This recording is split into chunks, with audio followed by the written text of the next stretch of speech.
Pasado na ang lahat para sa taping ng bagong action-packed series na Love and Lies.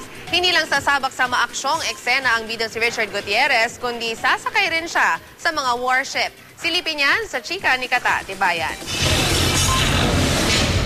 Binisita ng GMA News ang set ng upcoming primetime suspense serye na Love and Lies.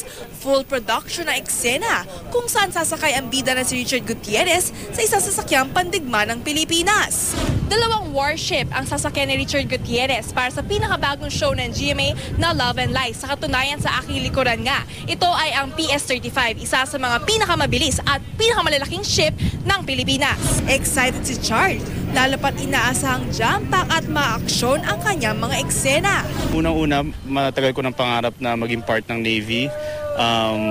I've always been an avid fan ng mga Navy SEALs, and ako personally, hilig ko rin yung dagat. Gusto ko yung bagong element na may dagat. Nag-scuba diving ako, nag-swimming ako, and i-incorporate natin yun sa military system natin. That's the Navy.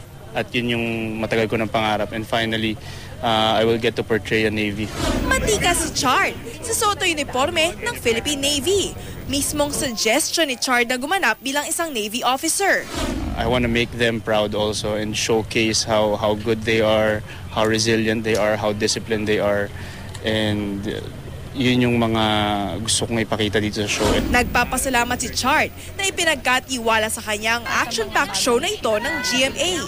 Kaya makakaasa ang mga kapuso na isa na namang dekalidad na primetime soap ang maabangan ngayong Abril.